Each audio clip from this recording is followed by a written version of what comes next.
Yeah, yeah, I guess to not work with the union crew, but my camera woman was a union, Gulp. Have you seen the movie? Have you had a No, chance to I see it? have not. Oh, no. No, I haven't I'm seen sorry. it yet. Well, Andy, I've kept up with you, of course, through UTA, and but you're not there anymore. You've given that up for good, have you? Yeah, I retired, I guess, about a year and a half ago. I took out my retirement funds and put them in the movie. So, also, it was, film was very expensive, and the school really didn't have the wherewithal to support a film program. So it was kind of difficult. It was a lot of kind of spit and scotch tape to hold the equipment together. So it was a good time, I think, to leave.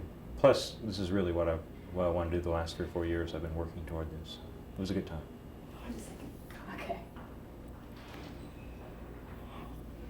So now, first of all, Andy, let's get a little background on the film, because I Okay. know that this is something that you've been working on over a period of time. Mhm. So let's just begin with your inspiration for the story. Where did that come from? Do you want the real story, or do you want? Oh, okay. Well, you can give me You want both the truth, versions. or do you want the one I made up? Well, basically, I was sitting around the house one night trying to figure out how to kill somebody and get away with it, For story purposes, I hope. Not necessarily, no. Just it was just kind of an exercise, and in the process of doing that, I came up with. I started thinking about identities and how you could change your identity, and that became the fascinating part to me. The idea that in the United States, there is only one real form of identification, one legal form, and that's a birth certificate. Yet it's the easiest one to get. You can go to a cemetery, get a death certificate of a child who would have been your age when they died, and you could just, from that information off the death certificate, which is public knowledge, you can go ahead and, public information rather, you can go ahead and get a birth certificate for that child. They don't cross-reference birth and death certificates in the United States. So you could just assume the unused portion of someone's life, and it would be a legal form of identification, although illegally gotten. And that plus the idea of at the same time we were doing some work, some public service work for Women's Haven and women's centers. And those two things kind of came together at the same time and gave me motivation for the story and for the woman's odyssey through this kind of obsessive behavior about identities. And if that's not vague enough, boy, nothing could be vaguer. So that sparked the idea, then you just Most of the idea came from the fact that I just like mysteries. I like working with disguising people's intents, and the idea of working with identities and obsession really fascinated me. So those things all kind of came together about the time I had finished one script, which was a comedy, and I wasn't really satisfied with it because it didn't seem to say and do enough. My other films are a lot more provocative, so and I like dealing with kind of the undercurrents in society. So all these things, this idea of obsession and these undercurrents, and the idea of murder and being trapped and being able to change your identities and being trapped in identities is all very fascinating to me. So all those things kind of came together at once. From the idea, then, when you started thinking about this, that was when? How many years ago? It was about 3 years ago when I finally did a rough version of the script. It must have come together in a flash because I wrote 100 pages of it overnight. They were really terribly written, but I had to go back and change a lot of it, but it flowed that quickly. So it had been kind of in my mind for a couple of years before that, just all of the various things. I just needed something to kind of kick it over, and I came up with a character, and the character started it, and I just followed this one character. The lead in the film there are 178 scenes, and she's in 162 of them. So she's almost on the screen the entire time. And she goes through this incredible transformation. So it's a real complex film, very multi-layered. It was something that I really felt like I could invest my time in, which is one of the reasons why I'm doing this now instead of teaching. So. And altogether, then, how much did the film cost? Well, it was budgeted at $200,000 for a 35mm feature, of course, which is pretty remarkable, and we've actually brought it in somewhat under that at the moment. Every day we spend a few more bucks, but it's a pretty remarkable feat. It's a real tribute to the crew and to the cast that we could bring it in that tight. And of course, it was all Texas crew and all Texas cast as well? All but the director of photography and the camera operator. Paul Barton I've worked with for 15 years now. He came from New York to shoot, to do the DP. And the camera operator came from, Jack Parsons, came from Albuquerque. So it was these people had been around us a lot and worked with us a lot in Texas, but I could trust them. They know me, so they know how to work. So other than the DP and the camera operator, basically everybody was from Texas, the crew, the cast, everyone. And we looked everywhere for cast. We just couldn't find a better cast than what we found here. So it's, I think, a real tribute to the people here. A lot of them, it's their first film. How did it come to the attention of Universal, or did you just kind of have it out on the market? Well, it was difficult to put out on the market. There really isn't that kind of network or market for independent low-budget films. Like, people somehow think that there's some kind of great clearinghouse where you go sell your movie. We did show it at the IFP, which is Independent Feature Project Market in New York, and got some notice there. And then we were picked up by the U.S. Festival at Park Cities, and got some notice there. And it was at that screening we were approached by a number of distributors.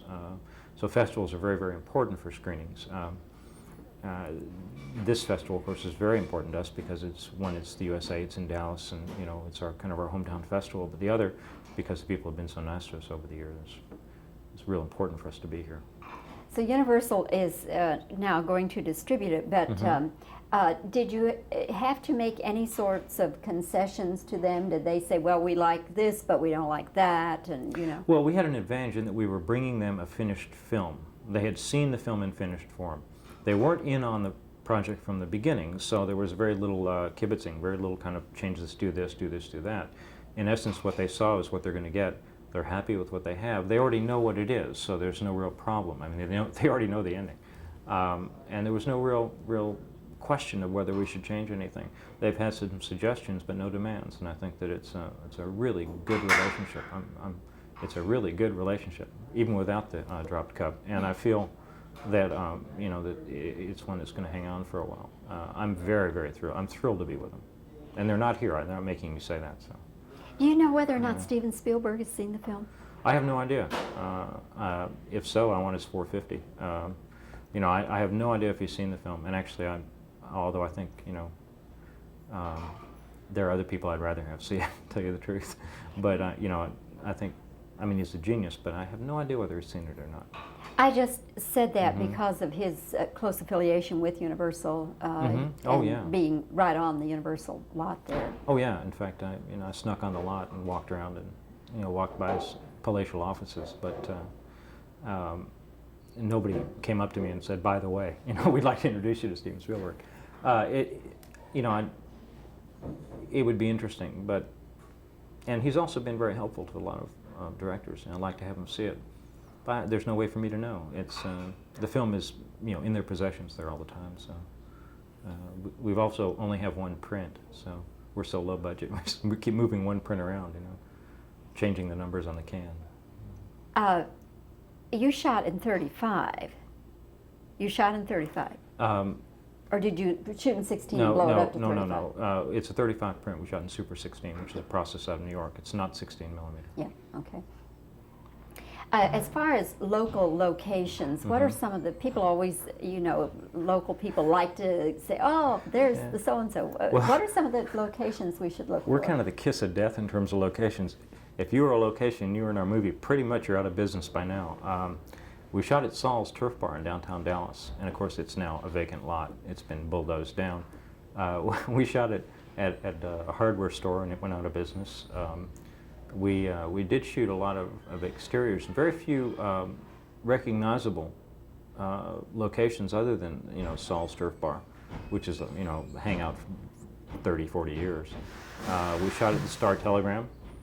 That's not me. It's not Hay Fever. That's we shot at the Star Telegram in Fort Worth, and we shot at Meacham Field at Fort Worth Airlines, which of course is now out of business, and that's another company that if you dealt with us. And we did shoot, we went to Mineola and shot at a hotel that's closed now.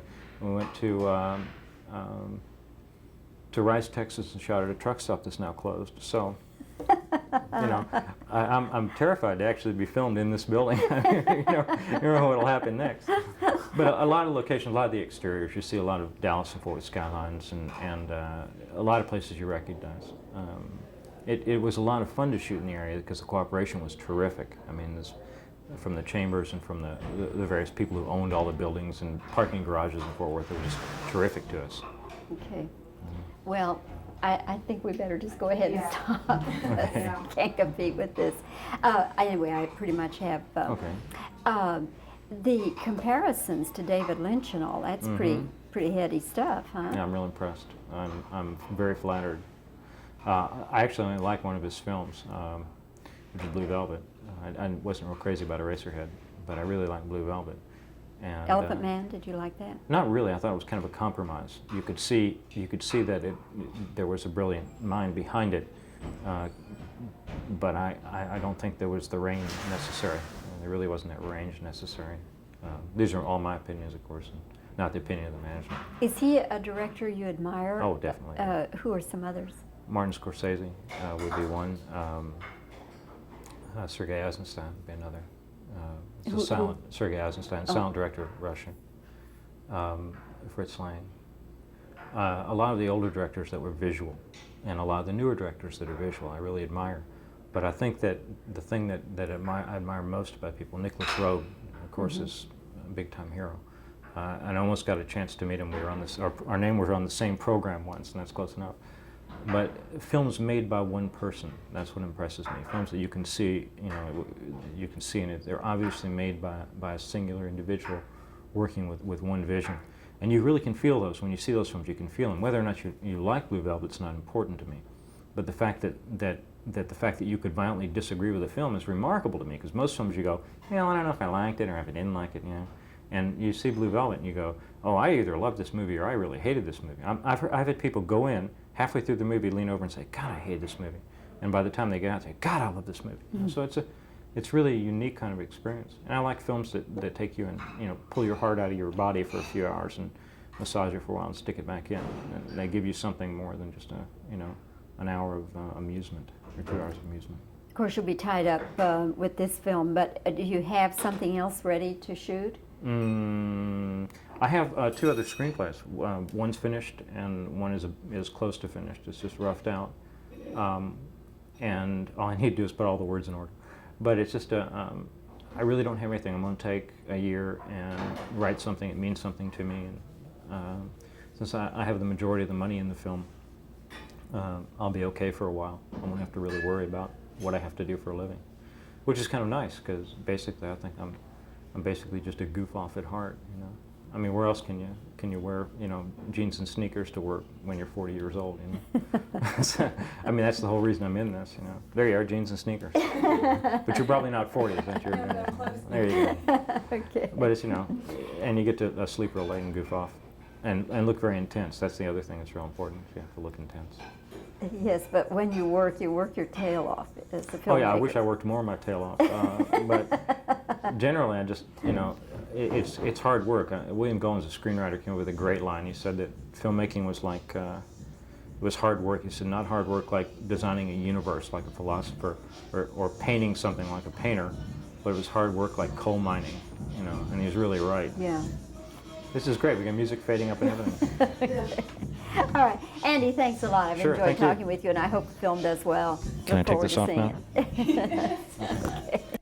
Yeah. Manure, and they did a very nice piece on the movie, which we Great. just got today, so I included it in Okay. the press. All right. Okay, I guess we can start any time then. Okay. Andy, what was it that actually sparked the idea for this film? Cash. Big money. Okay. No, you don't have to doing answer. nodding Yeah, head you shots, don't have to answer. I've done that Okay. talk too. What was your budget on this movie?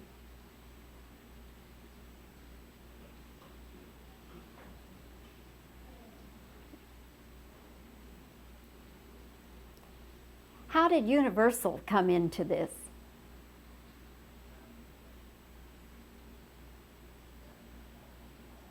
How did Universal get interested? Was it just kind of out on the open market and they grabbed it up, or what?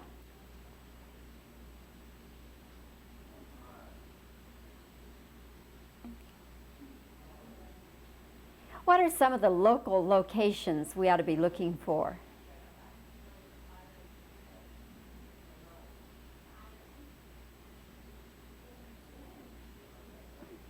Okay.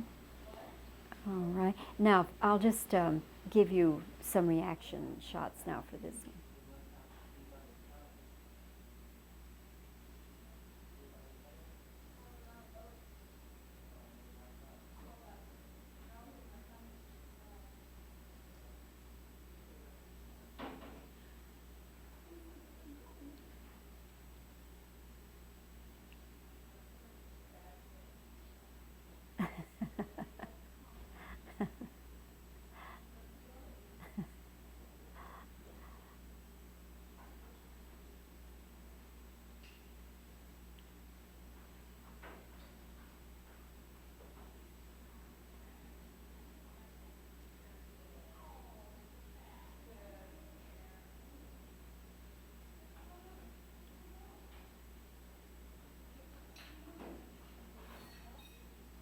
Okay, that should do it on that one. Now I'll have to do the. Okay. I feel like I'm so dark. Is it okay, the light? Okay, all right, I trust you. If a man had directed this movie, how would it be different?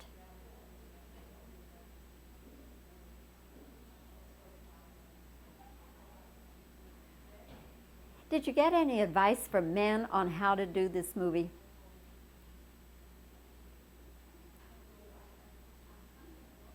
Lizzie, were you ever able to satisfy your own curiosity about why these women do this?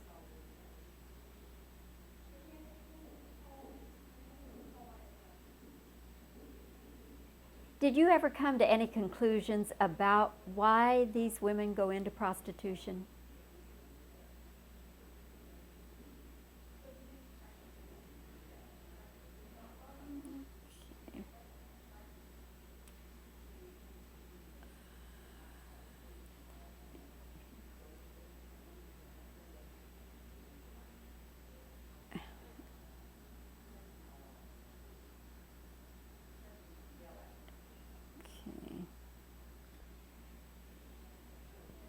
What did you set out to do with this movie or to show in this film?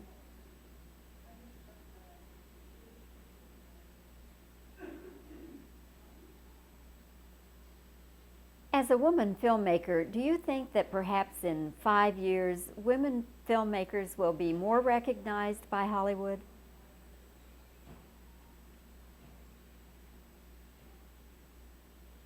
Do you think in maybe 5 years Hollywood is going to accept women film directors more than they do now?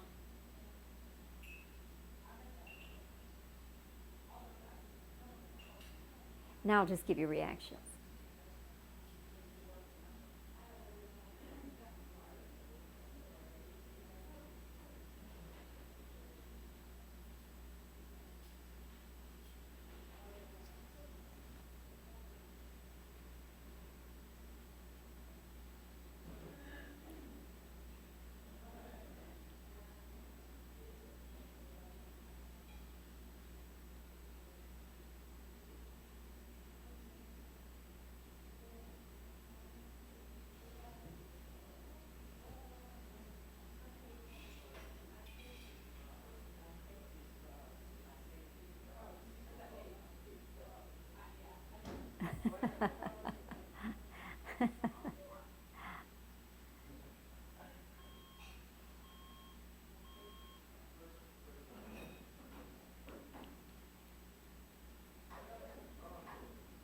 That should do it. Okay.